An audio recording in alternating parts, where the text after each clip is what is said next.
चलिए, नमस्कार प्यारे साथियों, कैसे हैं आप लोग। उम्मीद है शानदार, जिंदाबाद, जबरदस्त होंगे और बहुत ही बेहतरीन तरीके से अपनी तैयारी में लगे होंगे। तो जल्दी से एक बार क्लास के साथ जुड़ेंगे ताकि आज की इस कक्षा की हम विधिवत रूप से शुरुआत कर सके। कैसे? तो विधिवत रूप से। विधिवत मतलब एक सिस्टमेटिक वे में। तो सभी को नववर्ष की बासी शुभकामनाएं। नववर्ष अब बासी हो गया है और लास्ट टाइम हम क्या पढ़ रहे थे, तो मेरे ख्याल से पंचवर्षीय योजना के बारे में हम बातचीत कर रहे थे और हम लोगों ने का पढ़ा हुआ था। तो कल हमारी जो क्लास थी वो मेरे ख्याल से पंचवर्षीय योजना की थी। 5 वर्षों की योजना बनाकर देश का आर्थिक विकास करना, है ना। और हमने तीसरी पंचवर्षीय योजना तक पढ़ लिया था क्या? हुँ? कि दूसरी ही पढ़ा था?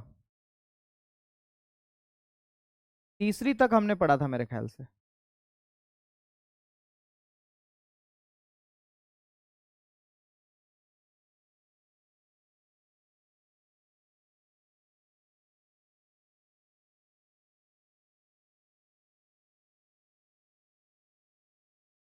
अच्छा, ये पढ़ा था हमने, है ना। हाँ, ये देखो भाई, ये था।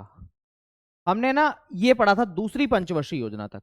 मैंने बताया था कि दूसरी पंचवर्षीय योजना प्रशांत चंद्र महालनोबिस मॉडल पर थी, जिसे नेहरू महालनोबिस मॉडल के नाम से भी जाना जाता है। और भारी एवं आधारभूत उद्योगों को बढ़ावा देने की बात हमने करी थी, ठीक है। सर इंग्लिश में भी लिखा करिए टर्म्स को। मैं लिखता हूं ऐसे, तो मैं और कोशिश करूंगा, है ना, इंग्लिश को टर्म में लिखने की, मतलब टर्म को इंग्लिश में लिखूं, ठीक है। दो हो गई थी, थर्ड बाकी है, कोई बात नहीं। तीसरी पे आते हैं हम लोग। ये दूसरी के बारे में मैंने चर्चा की थी और दूसरी में क्या क्या घटनाएं थी वो सब बातें भी मैंने आपको बता दी थी। आइए जरा अब मैं अगली हेडिंग डालता हूं, तीसरी पंचवर्षीय योजना। तो थर्ड 5 ईयर प्लान। तो लिखेंगे third 5 year plan. Third 5 year plan. Third 5 year plan, जिसे हम लोग किस नाम से जानते हैं, तो तीसरी पंचवर्षीय योजना के नाम से जानते हैं। तीसरी पंचवर्षीय योजना, थर्ड 5 ईयर प्लान। और ये जो तीसरी पंचवर्षीय योजना है, इसकी समय अवधि कब से कब तक है? तो इसकी जो समय अवधि है वो 1961 से लगा करके 66 तक है। 1961 से लगा करके 66 तक, ठीक है। और ये थर्ड 5 ईयर प्लान जो है वो कौन से मॉडल पर आधारित है? अगर ऐसा सवाल पूछे तो क्या जवाब देंगे? तो याद रखना ये गॉडगिल मॉडल पर आधारित है। एक तो गॉडगिल मॉडल आपको याद रखना है, इसके अंदर गॉडगिल मॉडल पर आधारित, बेस्ड ऑन गॉडगिल मॉडल। क्या लिखेंगे? Based on Gadgil model. तो हम लोग लिखेंगे गॉडगिल मॉडल पर आधारित। अंग्रेजी वाले लिखना बेस्ड ऑन गॉडगिल मॉडल, तो लिखेंगे गॉडगिल मॉडल। लिखो आप मॉडल, अंग्रेजी में लिख देता हूं। मॉडल को हिंदी और अंग्रेजी दोनों में एक ही, है ना, दृष्टि से देखा जाता है भाई, मॉडल। तो याद रखना ये जो तीसरी पंचवर्षीय योजना है, इसमें दरअसल दो मॉडल है। एक है गॉडगिल मॉडल, गॉडगिल मॉडल, है ना, गॉडगिल मॉडल।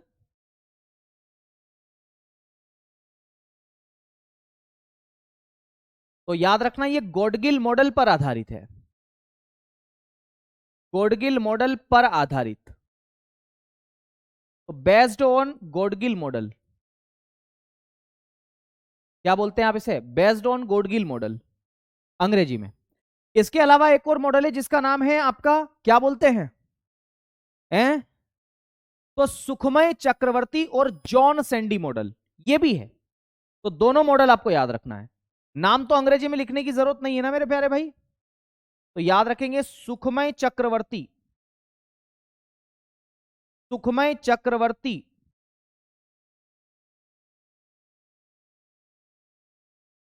सुखमय चक्रवर्ती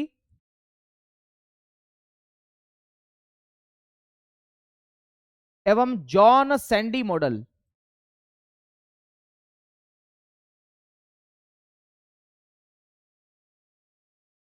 ओके, सुखमय चक्रवर्ती एवं जॉन सैंडी मॉडल, ठीक है। ओके, चलिए अगली बात, ये जो तीसरी पंचवर्षीय योजना थी, इसमें हमने प्रायोरिटी पर क्या रखा था? हमने प्राथमिकता किसको दी थी इसके अंदर? प्रायोरिटी, हमने प्रायोरिटी पर क्या रखा था, प्राथमिकता को प्रायोरिटी बोलते हैं, कल भी लिख दिया था मैंने, है ना। अब बार बार लिखने से समय ही खत्म होगा, तो मैं बोल देता हूं प्रायोरिटी। प्रायोरिटी हमने किस में दी थी, थर्ड 5 ईयर प्लान में हमने किसको प्रायोरिटी पर रखा था। लिख देता हूं भाई, नहीं तो बोलोगे हमने पैसे दिए हैं। बच्चे बोल देते हैं, पता है हमने फीस दी है सर, लिखना पड़ेगा। बोला है बच्चों ने, इसलिए बोल रहा हूं, कोई बात नहीं, है ना। प्रायोरिटी, तो याद रखना फर्स्ट 5 ईयर प्लान में हमने एग्रीकल्चर पर ध्यान दिया था, तो पता चला इंडस्ट्री हमारा जो है वो चला गया, पीछे चला गया। फिर सेकंड में हमने इंडस्ट्री पर ध्यान दिया, तो पता चला एग्रीकल्चर चला गया। तो हमने सोचा कि थर्ड में एक काम करते हैं, हम एग्रीकल्चर और इंडस्ट्री दोनों को साथ लेकर चलते हैं। तो इसके अंदर कृषि और उद्योग दोनों को साथ लेकर ध्यान दिया गया था। तो हम लोग लिखेंगे कृषि एवं उद्योग। कृषि को हम एग्रीकल्चर बोलते हैं, तो कृषि एवं उद्योग।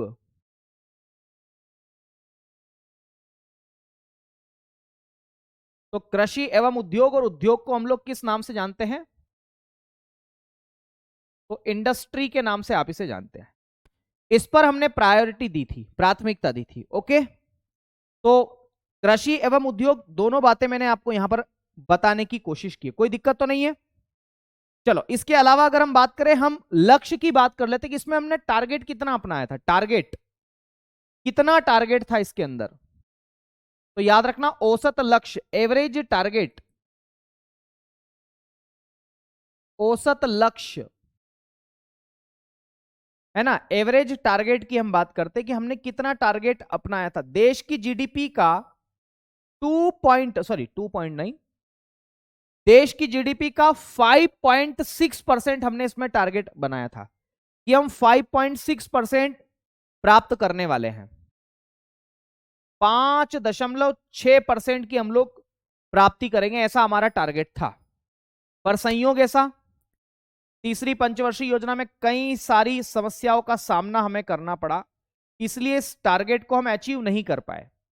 हम अचीव कर पाए इसका आधा, 5.6 का आधा कितना होता है, तो याद रखना 2.8 होता है, ऐसे आपको याद रख लेना है।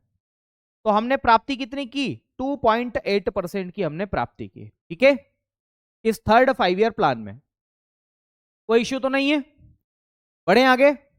सर आप किताब में देखकर पढ़ाते, किताब आ रही होती तो कैमरे में किताब,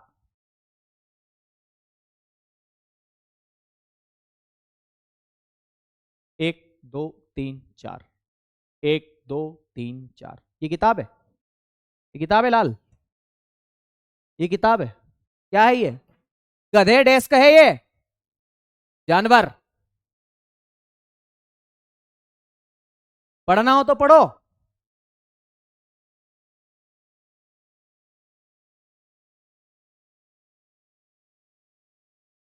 अगला लिखो।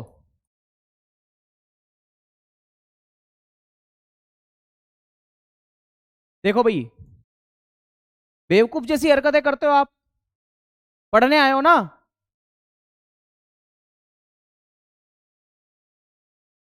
ऐसे यार बच्चे हो यार,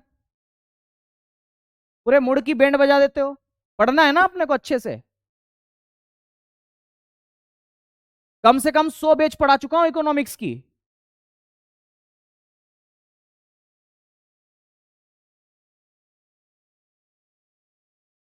गधा।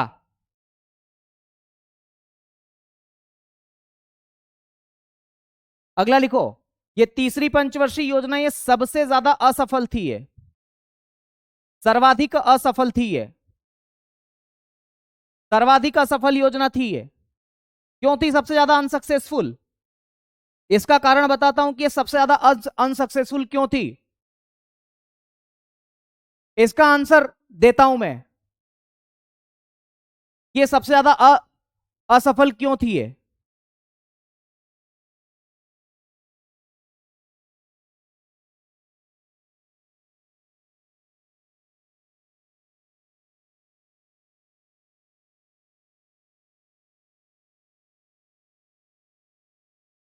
कुमारी प्रीति, सर जी थर्ड 5 ईयर प्लान में लक्ष्य 2.8 ही क्यों, प्राप्त हुआ। हाँ, उसके कारण बताता हूं कि क्यों प्राप्त हुआ, है ना। 2.80 क्यों प्राप्त हुआ, ठीक है, उसके कारण ही तो बता रहा हूं। ये असफल क्यों रही, अनसक्सेसफुल क्यों रही ये योजना, उसका कारण बताता हूं।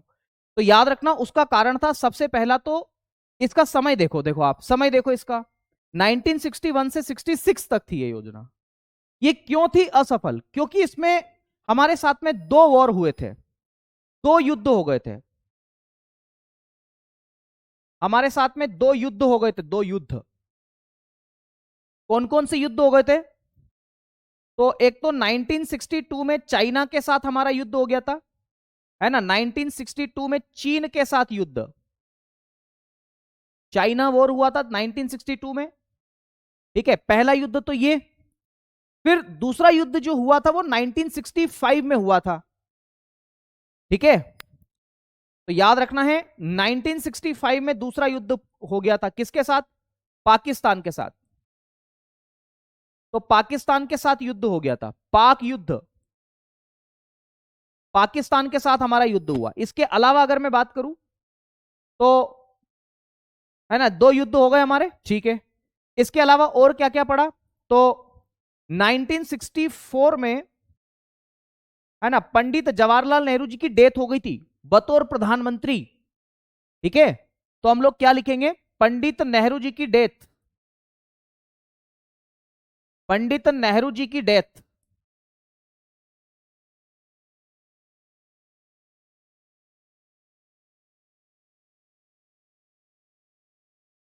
पंडित नेहरू जी की डेथ हो गई थी, पता नहीं क्यों हो गई थी, कहते हैं कि इन्हें हार्ट अटैक आया, मुझे नहीं पता, है ना, स्पष्ट जानकारी मुझे नहीं है।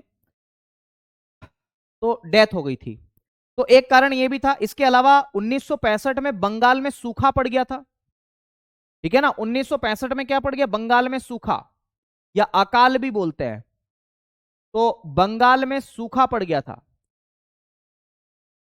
सूखा, सूखा का हम ड्रोट बोलते हैं, ड्रोट। बंगाल में सूखा पड़ गया था, जिसकी वजह से कृषि उत्पादन नहीं हो पाया था, कृषि उत्पादन जो है उसकी वजह से नहीं हो पाया था, है ना। कृषि उत्पादन में कमी हुई थी, जिसकी वजह से क्या हुआ? तो अकाल की समस्या आ गई थी, अकाल, है ना। तो अकाल की समस्या देखने को आपको मिली थी, इसलिए योजना जो थी वो असफल योजना थी। ओके, तो भाई जिसका जो सवाल था कि सर ये असफल क्यों थी, तो ये सारे कारण थे असफलता के, इसलिए योजना असफल रही। यार ऐसा नहीं है कि असफल ही रही, हमने बहुत सारी इसमें अचीवमेंट भी प्राप्त करी थी, है ना। क्या क्या अचीवमेंट थी? तो सूखा पड़ गया था भैया इसमें। अब देखना मेरे दोस्त कि इसमें उपलब्धियां क्या क्या थी, उपलब्धियां।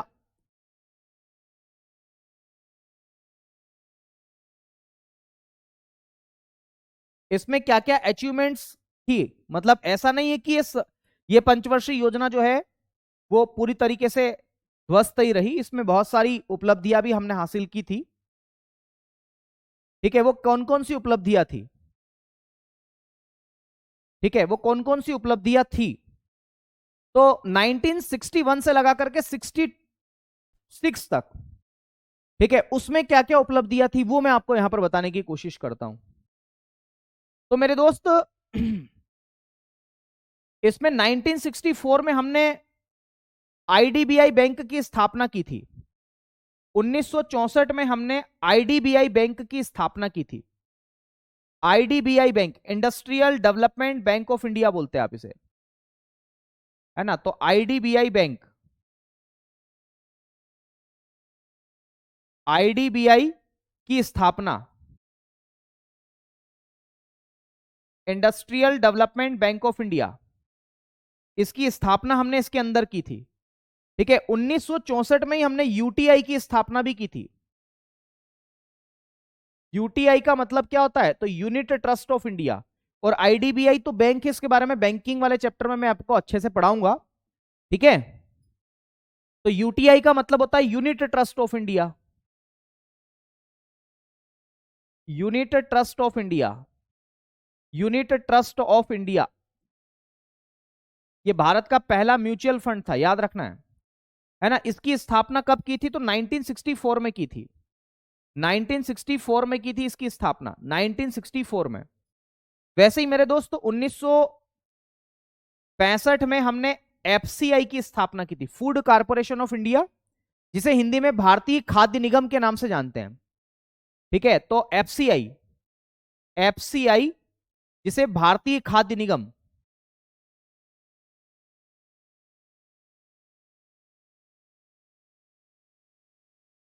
भारतीय खाद्य निगम की स्थापना हमने इसमें की थी, भारतीय खाद्य निगम की स्थापना हमने की थी।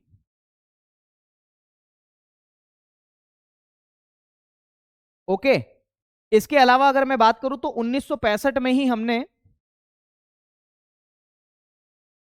1965 में हमने कृषि कीमत आयोग की स्थापना भी की थी। ठीक है, कृषि कीमत आयोग जिसे हम बोलते हैं एपीसी, एग्रीकल्चर प्राइस कमीशन।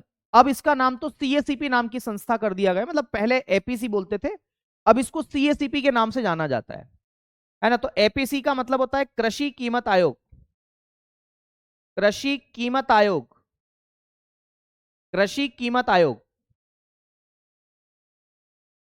कृषि कीमत आयोग, एपीसी की स्थापना की थी इसमें।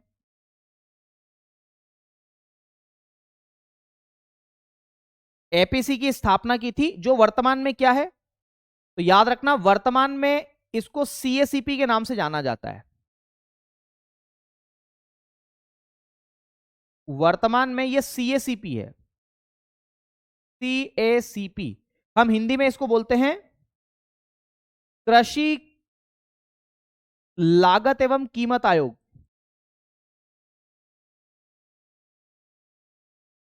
कृषि लागत एवं कीमत आयोग।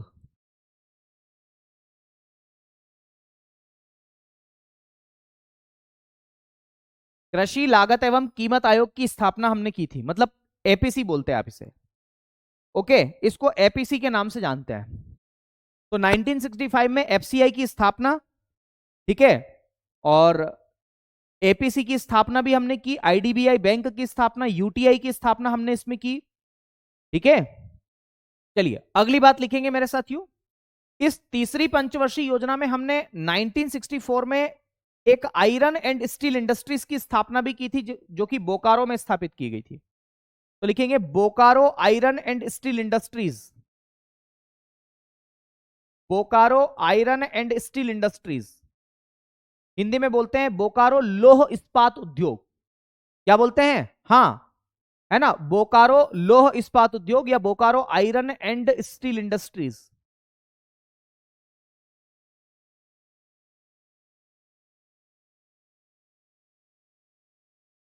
ओके, तो Bokaro iron and steel industries कहां पर है, ये Bokaro iron and steel industries, तो याद रखना ये झारखंड राज्य में है, झारखंड राज्य में है, झारखंड राज्य में, झारखंड राज्य में ये है, आपको देखने को मिलेगी। ओके, और दूसरी बात, किसके सहयोग से स्थापित की गई थी इसको, और कब स्थापित की गई थी, तो इसकी स्थापना की गई थी 1964 में, इसकी स्थापना 1964 में की गई थी। किसके सहयोग से की गई थी, तो इसके अंदर सहयोग था सोवियत संघ रूस का, तो with the help of USSR. ठीक है, लिखेंगे सोवियत संघ रूस,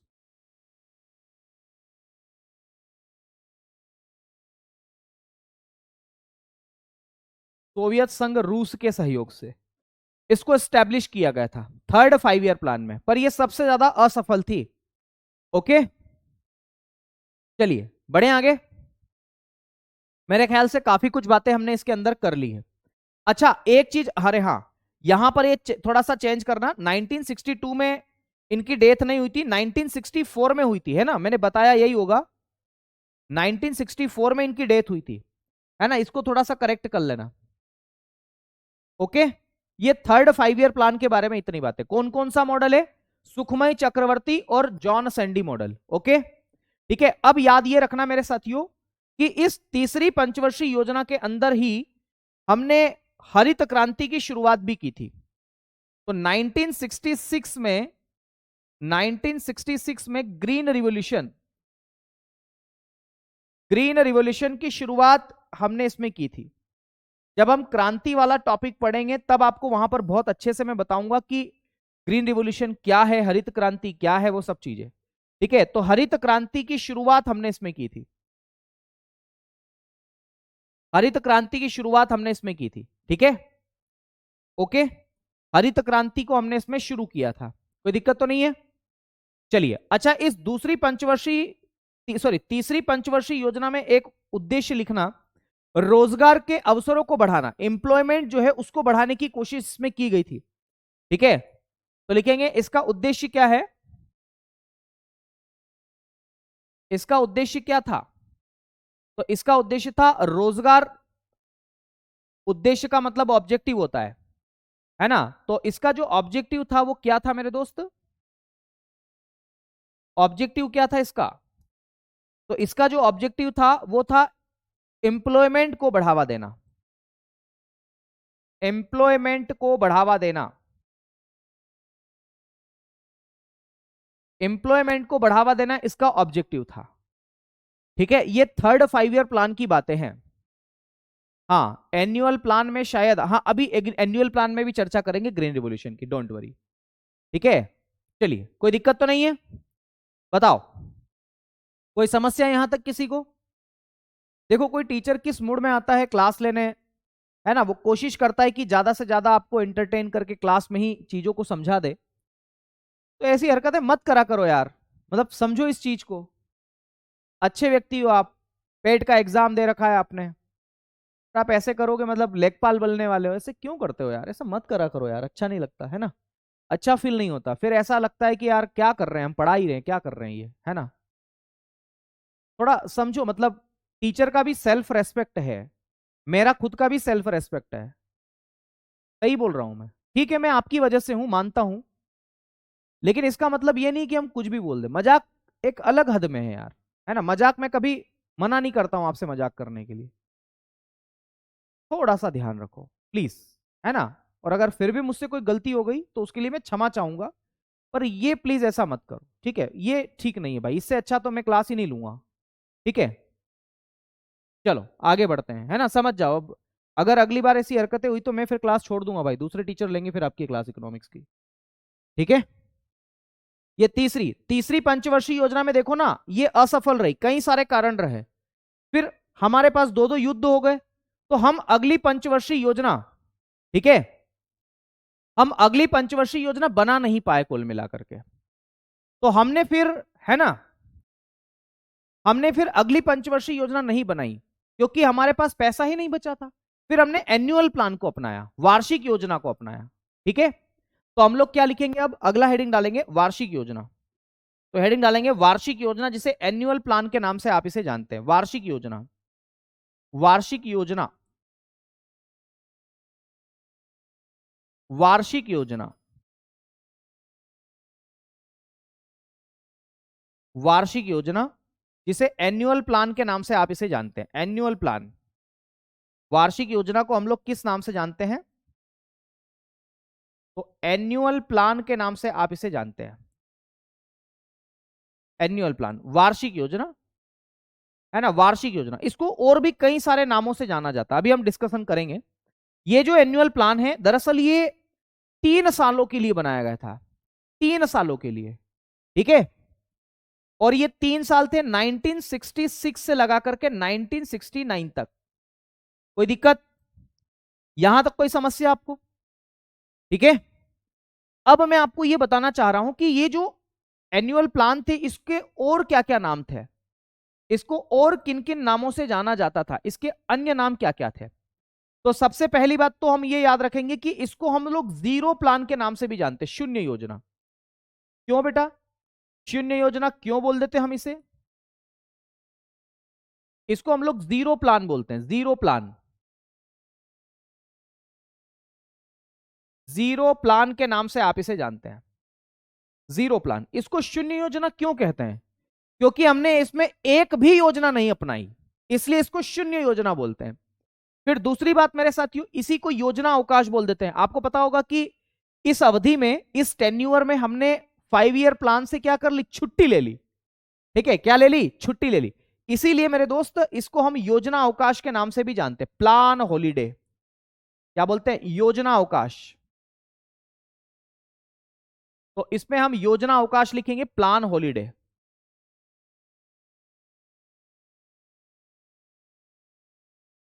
प्लान हॉलीडे, तो इसका ये भी नाम है, इसको प्लान हॉलीडे के नाम से भी जाना जाता है। किसके नाम से जाना जाता है? प्लान हॉलीडे के नाम से भी आप इसे जानते हैं। कोई दिक्कत नहीं ना? ठीक है, इसको प्लान हॉलीडे बोलते हैं। ठीक है, अगली बात, ये जो एनुअल प्लान था, इसमें हमने क्या किया? इसमें हमने एक एक साल की योजना बनाई और फिर देश का विकास किया, देश का डेवलपमेंट किया। ठीक है, तो हम इसमें क्या लिखेंगे? इसमें हम लिखेंगे इस समय हमने, या इस अवधि में,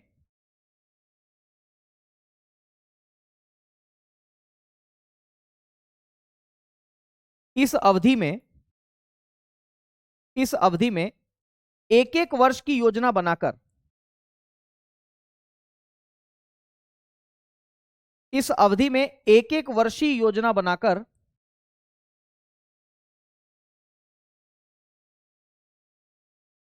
इस अवधि में एक एक वर्षीय योजना बनाकर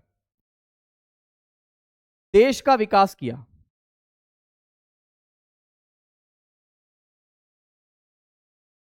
सिंगल ईयर की प्लान हमने बनाई और देश का विकास हमने किया, इसके देश का विकास किया।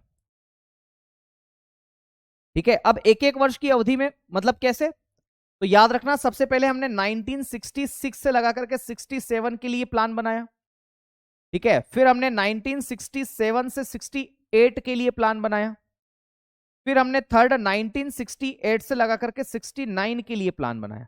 तो 3 ईयर का प्लान बन गया कि नहीं बन गया? एक एक वर्ष की योजना बना करके। बोले हाँ सर। अब याद रखिएगा मेरे साथियों, इसके अंदर हमने क्या किया? एक नरीमन कमेटी थी, नरीमन कमेटी, नरीमन समिति आप इसे बोल सकते हैं हिंदी में, नरीमन कमेटी अंग्रेजी में बोलते हैं।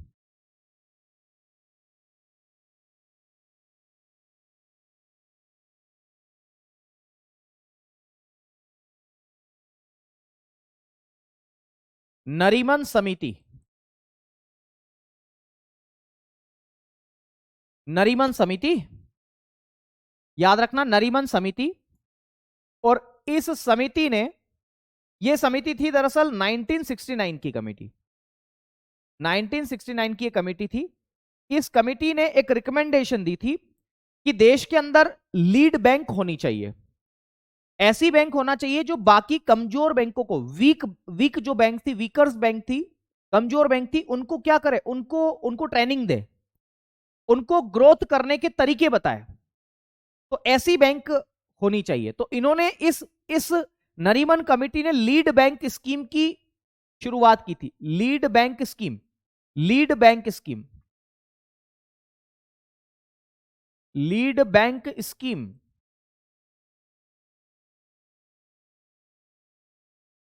लीड बैंक स्कीम, है ना, ये शुरू की थी इसने। इसको शुरू करने की रिकमेंडेशन दी थी इसने। मैं आपको यह भी बता दूं कि ग्रीन रिवॉल्यूशन की शुरुआत भी ऐसे तो इसमें ही हुई थी, 1966 में हरित क्रांति, हरित क्रांति। और मैं आपको बता दूं कि हरित क्रांति के बारे में मैंने पेट वाली क्लास में, अगर आपने पढ़ा होगा तो बहुत डिटेल्ड में पढ़ाया था।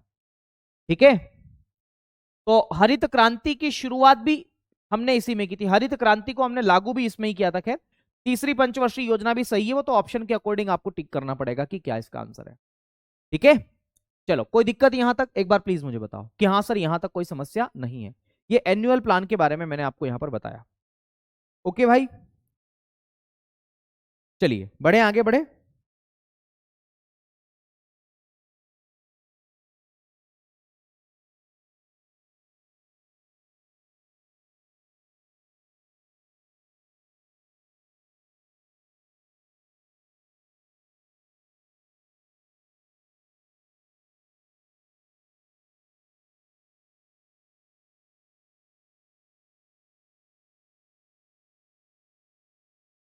आइए जरा, अब हम चौथी पंचवर्षीय योजना के बारे में बातचीत करते हैं, 4th 5 ईयर प्लान। तो लिखेंगे चौथी पंचवर्षीय योजना।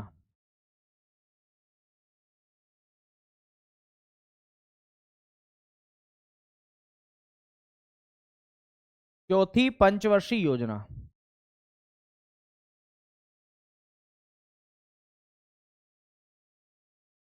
चौथी पंचवर्षीय योजना।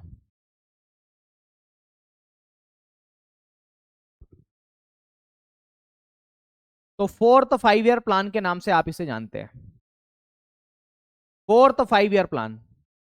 ओके, चौथी पंचवर्षीय योजना जो है इसका टेन्योर क्या है? तो 4th 5 ईयर प्लान का जो टेन्योर है वो मेरे साथियों 1969 से लगा करके 1974 तक है। ये 4th 5 ईयर प्लान है। ओके, 4th 5 ईयर प्लान, ठीक है। अब इसमें हम बातचीत करते हैं कि इसमें मॉडल कौन सा अपनाया गया था। मॉडल 4th 5 ईयर प्लान में देश की ग्रोथ करने के लिए कोई तो मॉडल अपनाया गया होगा। तो बिल्कुल इसमें मॉडल अपनाया गया था अशोक रुद्र एवं एलन मात्रे मॉडल। अशोक रुद्र एवं एलन मात्रे मॉडल।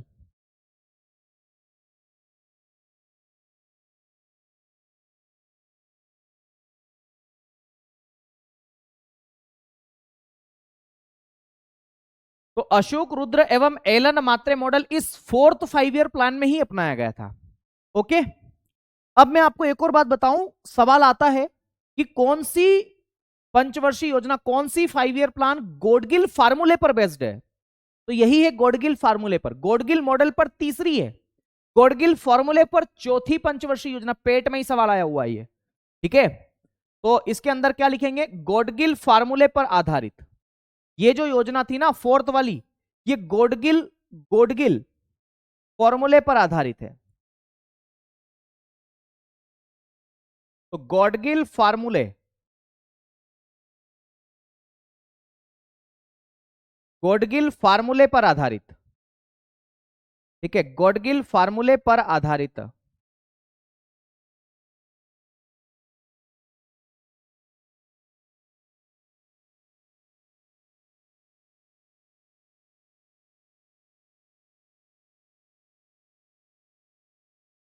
गॉडगिल फार्मूले पर बेस्ड है ये। पूछा जाता है कि किस पर बेस्ड है, तो गॉडगिल फार्मूले पर ये बेस्ड है, ठीक है। अच्छा, इसका उद्देश्य क्या था, ऑब्जेक्टिव क्या है इसका? इस 4th 5 ईयर प्लान का ऑब्जेक्टिव क्या है?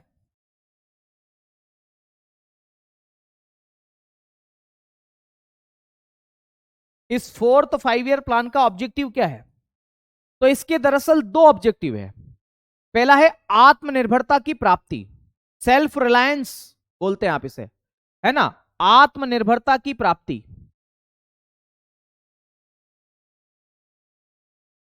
अच्छा, वर्तमान में भी हम आत्मनिर्भर भारत की बात करते हैं, है ना, तो आत्मनिर्भरता की प्राप्ति, आत्मनिर्भरता की प्राप्ति, है ना, इसको बोलते हैं सेल्फ रिलायंट।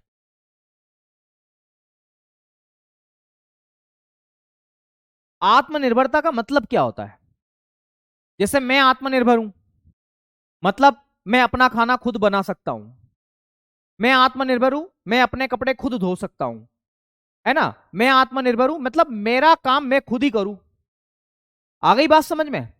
तो मैं ये कहना चाह रहा हूं, आत्मनिर्भरता का मतलब ये होता है कि भारत की जो विदेशी निर्भरता है, भारत अन्य देशों के ऊपर डिपेंडेंसी रखता है, उस डिपेंडेंसी को कम करना इसका टारगेट है, ठीक है। देश के अंदर ही प्रोडक्शन को बढ़ावा देना इसका टारगेट है, ताकि हम विदेशों पर निर्भर न रहें। आ गई बात समझ में? तो मैं ये कहना चाह रहा हूं, आत्मनिर्भरता की प्राप्ति का सिंपल सा मतलब होता है विदेशी निर्भरता को कम करना, फॉरेन डिपेंडेंसी कम करना, फॉरेन डिपेंडेंसी, विदेशी निर्भरता को कम करना, फॉरेन डिपेंडेंसी को कम करना, ये इसका पहला मतलब अर्थ है, और दूसरा अर्थ है मेरे साथियों कि देश के अंदर ही उत्पादन को बढ़ावा देना, तो प्रोडक्शन को बढ़ावा देना। भाई देश के अंदर ही जब प्रोडक्शन हो जाएगा, है ना, अगर उत्पादन हमारे देश के अंदर ही हो जाएगा तो हमारी आत्मनिर्भरता विदेशों पर होगी ही नहीं। सही कि गलत है? तो इसको बोलते हैं आत्मनिर्भरता की प्राप्ति। दूसरा मेरे साथियों, आप लोग ये भी याद रखना इसके अंदर कि इसका दूसरा उद्देश्य था स्थिरता के साथ आर्थिक विकास की प्राप्ति करना। स्टेबिलिटी, स्थिरता के साथ आर्थिक विकास, स्थिरता के साथ आर्थिक विकास,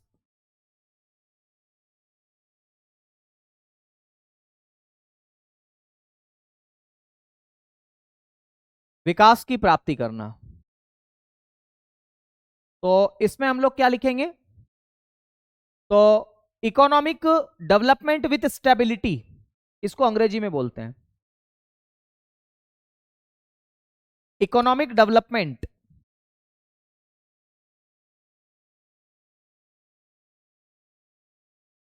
विथ स्टेबिलिटी।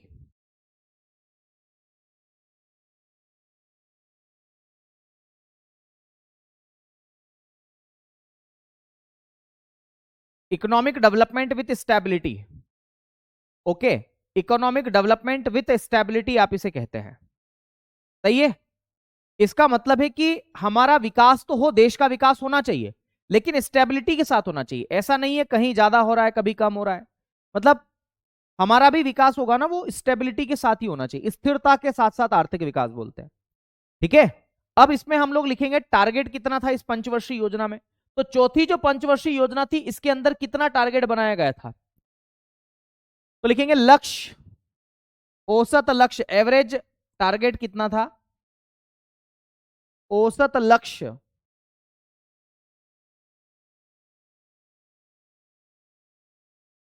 तो 5.7% का एवरेज टारगेट लेकर के हम चल रहे थे।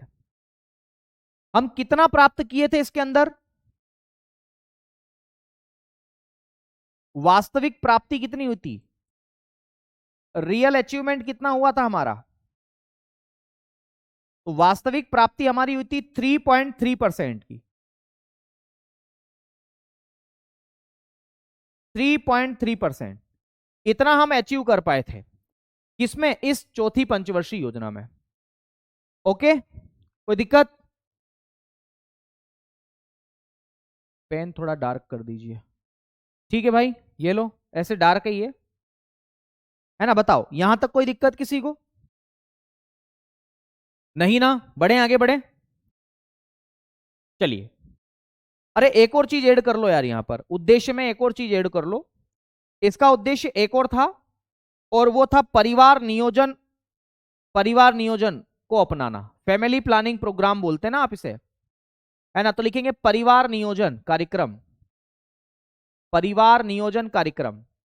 परिवार नियोजन कार्यक्रम वही जनसंख्या नियंत्रण से संबंधित है ये, परिवार नियोजन कार्यक्रम, family planning programme,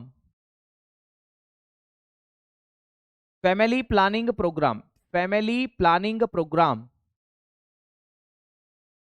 family planning programme, family planning programme के नाम से आप इसे जानते हैं।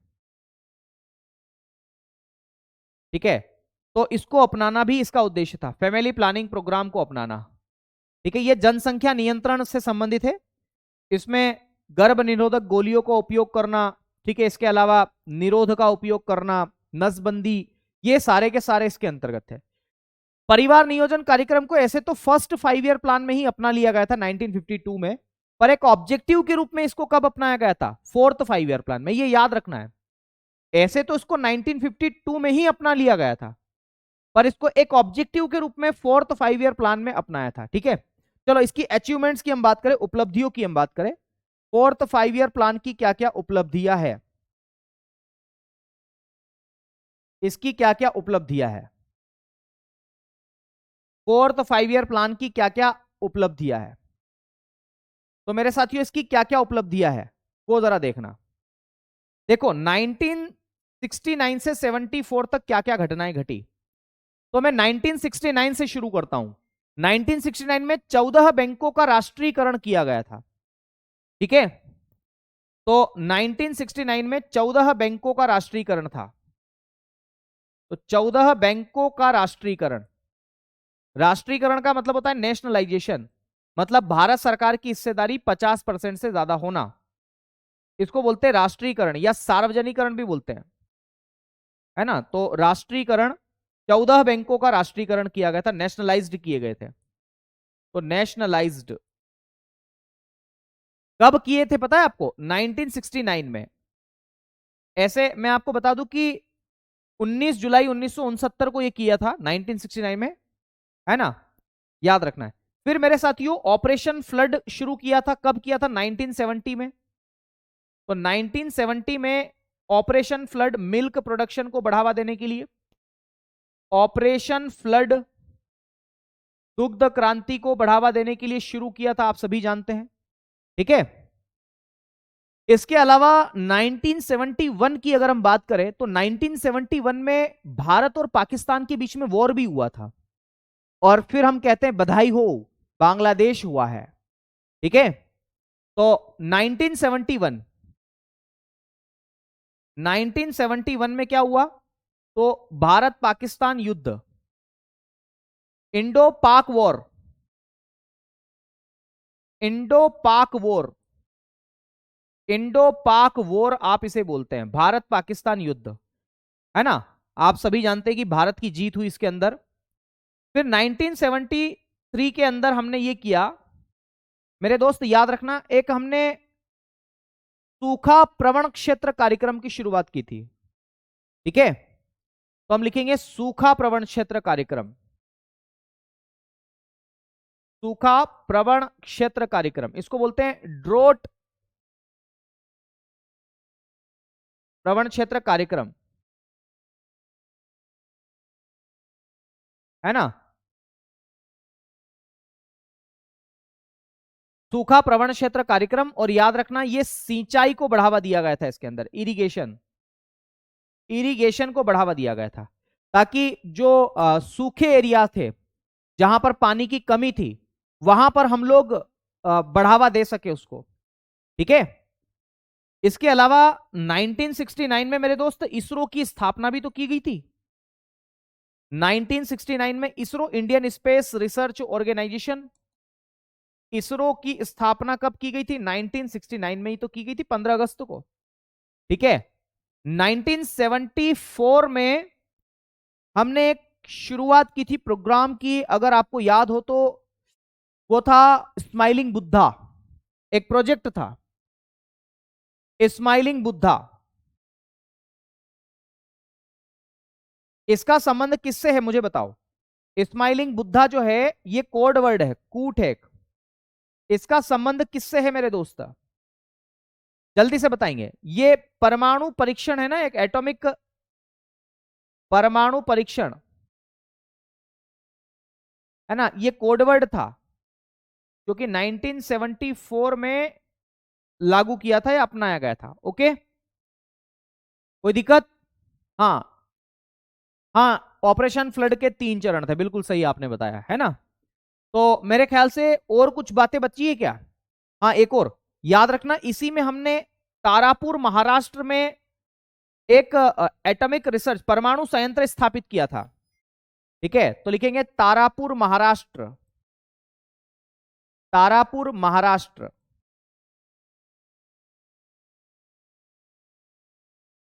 तारापुर महाराष्ट्र परमाणु ऊर्जा संयंत्र,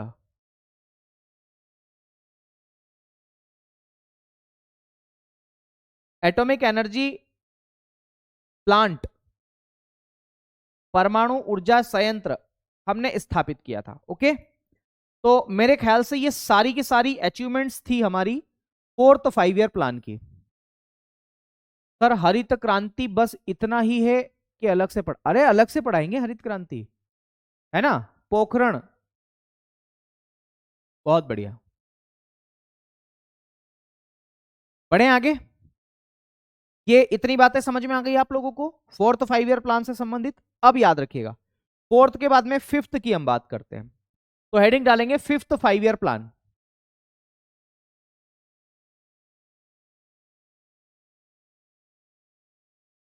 5वीं पंचवर्षीय योजना।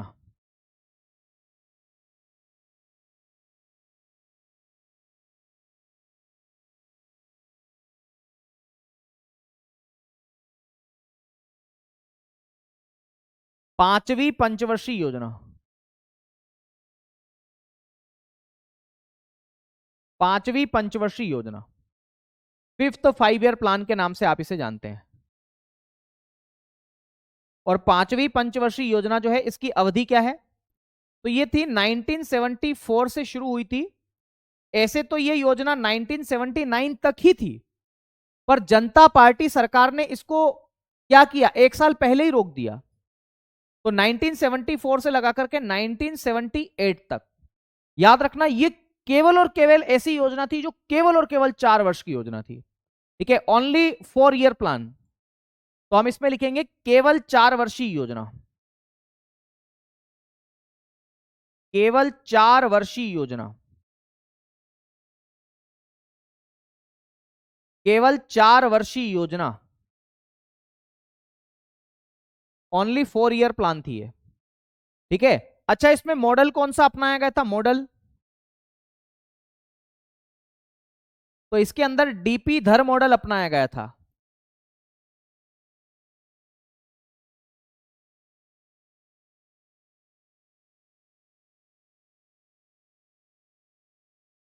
तो डीपी धर मॉडल को इसमें अपनाया गया था। ठीक है, कौन सा मॉडल था? डीपी धर मॉडल था, डीपी धर मॉडल। फिर मेरे साथियों, इसको 1 साल पहले ही समाप्त कर दिया था। किसने? जनता पार्टी सरकार ने। ठीक है, तो लिखेंगे जनता पार्टी सरकार ने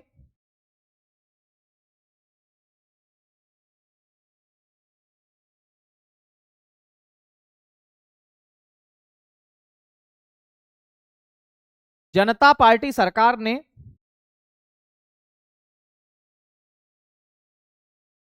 1 वर्ष पूर्व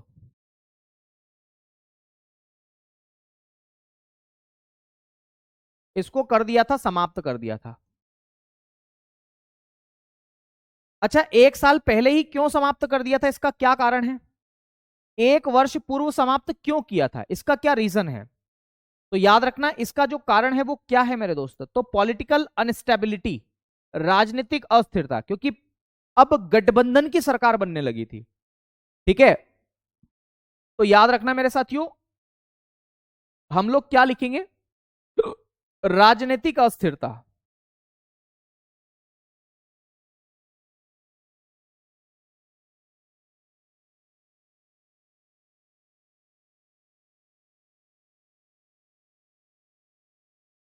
तो राजनीतिक अस्थिरता के कारण पॉलिटिकल अनस्टेबिलिटी आ गई थी अब। और मैं आपको बता दूं कि गठबंधन की सरकारें बनने लगी थी। अब किसी भी एक पार्टी में इतनी पावर नहीं थी कि वो बहुत कुछ कर ले। तो पांचवी पंचवर्षीय योजना ये। अच्छा, इसका उद्देश्य क्या था? उद्देश्य क्या था इसका? उद्देश्य का मतलब ऑब्जेक्टिव है। तो इसका क्या ऑब्जेक्टिव था? मैं आपको बताता हूं। इसका ऑब्जेक्टिव था गरीबी हटाओ, सॉरी, गरीबी को कम करना, पुअर्टी एलिविएशन। पुअर्टी को क्या करना? कम करना। तो गरीबी को कम करना इसका उद्देश्य था। दूसरा मेरे साथियों, रोजगार को बढ़ावा देना, एम्प्लॉयमेंट जनरेट करना। एम्प्लॉयमेंट, एम्प्लॉयमेंट को बढ़ावा देना, इसका ऑब्जेक्टिव ये भी था, है ना। तो इसका उद्देश्य क्या था? गरीबी को कम करना और रोजगार को क्या करना? बढ़ावा देना। ओके। इंदिरा गांधी के द्वारा इसमें एक नारा दिया गया था जिसका नाम था गरीबी हटाओ, है ना। तो लिखेंगे गरीबी हटाओ का नारा इंदिरा गांधी ने दिया था। तो इंदिरा गांधी ने गरीबी हटाओ का नारा दिया था। इंदिरा गांधी ने गरीबी हटाओ का नारा दिया था।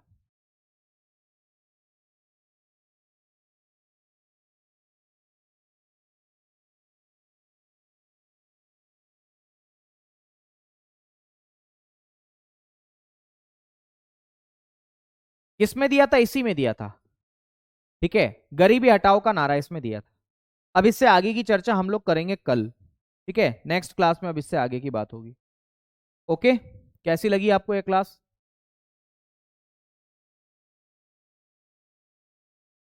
है ना? पढ़ के आइएगा अगली क्लास में, बाकी चर्चा इससे आगे अगली। ओके, बताओ किसी के कोई डाउट हो बता दो। बताओ भैया, कोई डाउट है किसी के?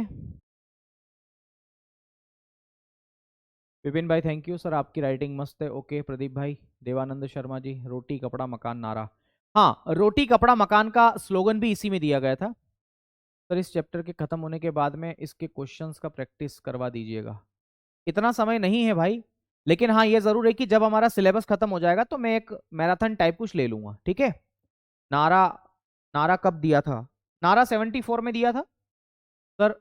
बफर स्टॉक भी बता दो मुझे। Buffer stock Atul, buffer stock दरअसल एफसीआई के द्वारा किया जाता है। बफर स्टॉक का मतलब ये होता है कि मार्केट के अंदर जब किसी भी फूड ग्रेन्स की कमी होती है, सप्लाई में कमी होती है, तो उसको पूरा करने के लिए FCI food corporation of India जो है वो बफर स्टॉक अपने पास रखती है। जैसे आपने सुना होगा कि एमएसपी पर गेहूं की खरीदी होती है, एमएसपी पर वो खरीद करके सरकार क्या करती है, अपने पास में सुरक्षित रखती है, ताकि मार्केट में जब शॉर्टेज पड़े गेहूं की तब उसको निकाल सके, है ना, और जो प्राइस बढ़ेगी उससे बचा जा सके। सर गॉडगिल योजना और गॉडगिल फार्मूले में अंतर? गॉडगिल योजना थर्ड 5 ईयर प्लान से रिलेटेड है, गॉडगिल फार्मूला फोर्थ से, बस इतना याद रखो, ठीक है।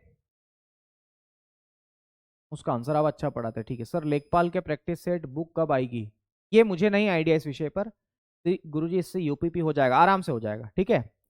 तारापुर एनर्जी प्लांट ईयर 1974 आनंद भाई, ठीक है। चलिए अमित भाई आपका भी यही सवाल है, और बताएं। सर आप पढ़ाते बहुत अच्छे तरीके से, राइटिंग भी अच्छी है। ओके भाई thank you so much. Fifth fly खत्म हो गई क्या? पांचवी नहीं हुई बॉबी अभी, है ना, अगली क्लास में इसको कंटिन्यू करेंगे, ठीक है। अप्रोक्सीमेट टोटल कितनी क्लासेस है? अभी तो देखो पहला ही टॉपिक चल रहा है आपका, पहले हम आपके सिलेबस कंप्लीट कराएंगे, उसके बाद में इधर उधर की बातें करेंगे, है ना। ओके विजय राज, यूपी पुलिस के लिए ठीक है, हाँ जी ठीक है, बिल्कुल ठीक है। All teacher is best on this platform, thank you so much sir. 61 number है, हो जाएगा, संभावना तो है, पर 65 से ज्यादा होते तो हम और दावे के साथ कह सकते थे, ठीक है। सर परिवार नियोजन प्रोग्राम 1952 है ना? हाँ लखन भाई 1952 ही है लक्ष्य, लक्ष्य की लखन है जो भी है ना, 1952 ही है, पर उसको एक ऑब्जेक्टिव के रूप में हमने फोर्थ 5 ईयर प्लान में भी अपनाया है, ठीक है। Shubham Vishwakarma ji, okay sir thank you sir, आप बहुत हेल्थी हैं। मोटा तो हूं मैं, नहीं मतलब मैंने स्वेटर भी पहन रखी है, ये भी पहन रखी है, ठंड है आज बहुत ज्यादा। Thank you Vikas Babu, okay. तो फिर आज के लिए इतना ही करते हैं, शेष वार्ता आपसे करेंगे अगली क्लास में, ठीक है। चलिए नमस्कार, शुक्रिया, धन्यवाद, जय महाकाल। बस ऐसी हरकतें मत करा करो जिससे, मैं क्या कोई भी टीचर ऐसे मत करो यार भाई यार। मेरी कोई कमी हो तो बता दो, कहीं पढ़ाने में कमी हो, समझाने में कमी हो, कंटेंट में कमी, आप बताओ ना यार, बेहिचक बताओ, कोई दिक्कत नहीं है। पर ऐसे करोगे तो फिर मतलब बताओ ना मैं क्या बोलूं। ऑफलाइन में जब हम पढ़ाया करते थे ना, छोड़ो ठीक है ना, मिलते हैं आपसे अगली क्लास में, थैंक यू।